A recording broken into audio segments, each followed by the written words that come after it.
Hi folks, it's Saturday morning and that means it's grow time. I've pulled together everything I need to start my radish, arugula, and lettuce seeds. And if this is your first time here on Grow Time, I recommend you go back and watch the videos on my Grow Time playlist so you can get up to speed with what we've been doing. The radish seeds, arugula seeds, and lettuce seeds have all been started. But before we go on to anything new, I thought I'd take a minute to answer a question you might be wondering about. It's been 28 days since I started the first radish seeds. Have I gotten anything to eat yet? The short answer is no, but the short answer never gives enough information, so let's take a closer look. This package says days to harvest 24, but if you look on the left side it also says days to germination 4 to 6, so that gets you 28 to 30 days. And these radishes are 20 to 30 days to harvest, 7 to 10 days for germination, so that gets you 27 to 40 days for harvest.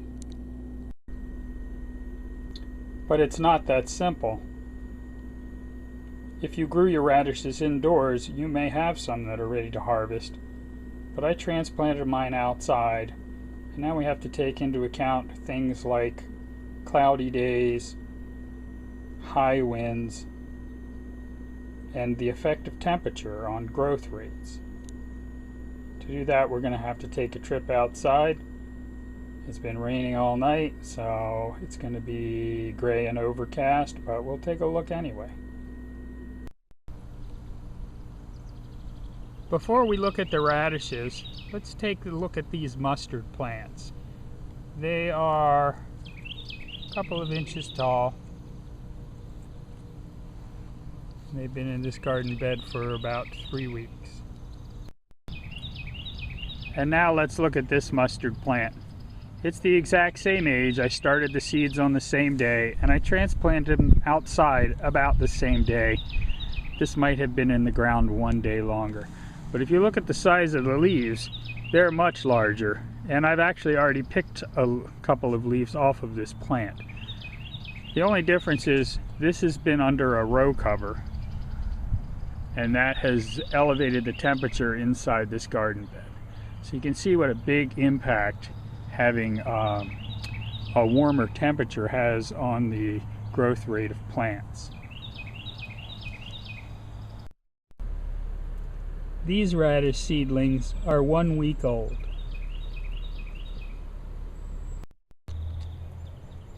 And these radish seeds are 2 weeks old.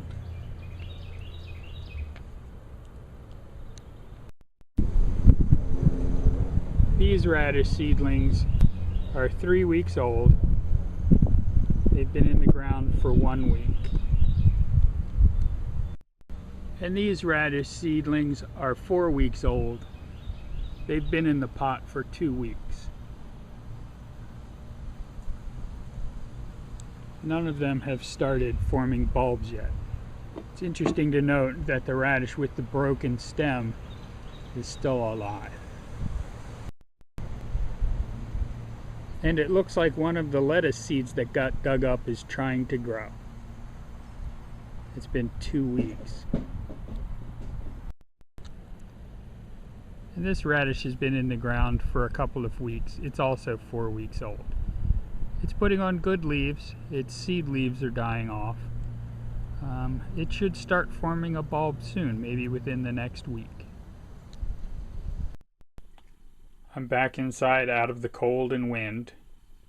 It looks like it'll be another week or two before the radishes are ready to harvest. But once they start coming in, I'll have a steady supply until the weather gets too warm for radishes to grow. So today we're going to start some new seeds.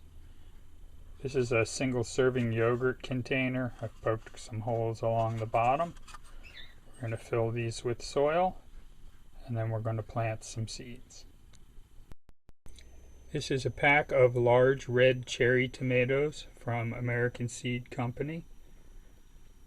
We're going to plant 2 seeds in each of the cups.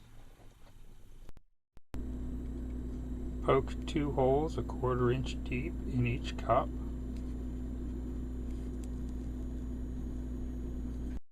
Drop a seed into each hole. And if you miss, push it in with the chopstick. And then gently firm the soil over the seed. And then we'll give each one a little drink.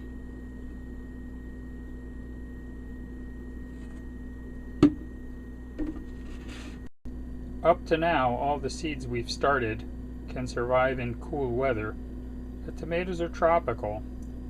They need to be kept indoors where it's warm, under some bright lights or in a sunny window, at least until the danger of the last frost is past.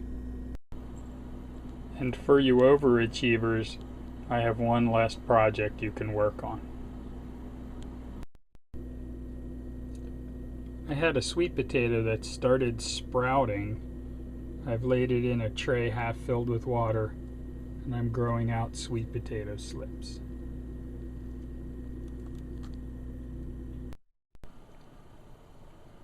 Once the slips are about 6 inches long and their leaves open up, I'll snap them off of the potato and put them in a glass of water so they can continue rooting.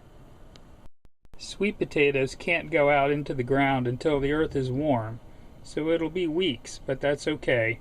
It'll probably be 5 to 6 weeks before the sweet potato slips are ready to plant. If you have a potato that's starting to sprout, why don't you give it a try? See you all next week.